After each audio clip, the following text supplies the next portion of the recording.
हाँ जी, अस्सलाम वालेकुम। आज के वीडियो में हम बात करेंगे बेनज़ीर इनकम सपोर्ट प्रोग्राम के हवाले से। काफ़ी लोग मुझे पूछ रहे हैं कि sir Benazir income support programme की जो न्यू किस्त है वो कब तक आएगी, क्योंकि आगे रमज़ान शरीफ का महीना आने वाला है और हमने तो काफ़ी ज़्यादा बच्चों के कपड़े भी लेने हैं और काफ़ी सामान भी लेना होता है, तो आप इस पर एक वीडियो बना दीजिए।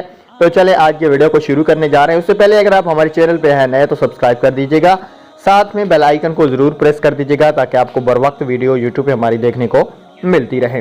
तो चलें, अगर आप भी भाई घर बैठे फ्री में पैसे कमाना चाहते हो तो वीडियो नीचे दी गई है, जाकर वीडियो देख के आज से ही पैसा कमाना शुरू कर दें। आज के वीडियो को शुरू कर लेते हैं।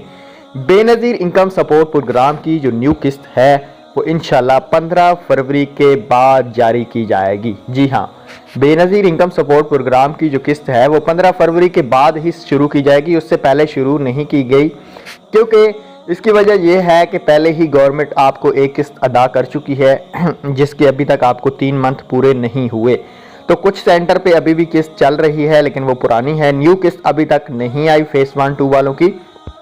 तो जहां अभी मुजफ्फरगढ़ में भी पेमेंट चल रही है, कोट अदू में भी और कुछ डिस्ट्रिक्ट में अभी भी पेमेंट चल रही है, बच्चों की भी साथ आई हुई है। ठीक है, तो जिन इजला में पेमेंट रहती है इंशाल्लाह 15 फरवरी के बाद इस महीने के अंदर अंदर शुरू कर दी जाएगी न्यू किस्त। तो अभी आप इंतजार करें, सेंटर पे मत जाए, पुरानी बेनिफिशियरी की न्यू किस्त अभी जारी नहीं हुई। Thanks for watching. अल्लाह।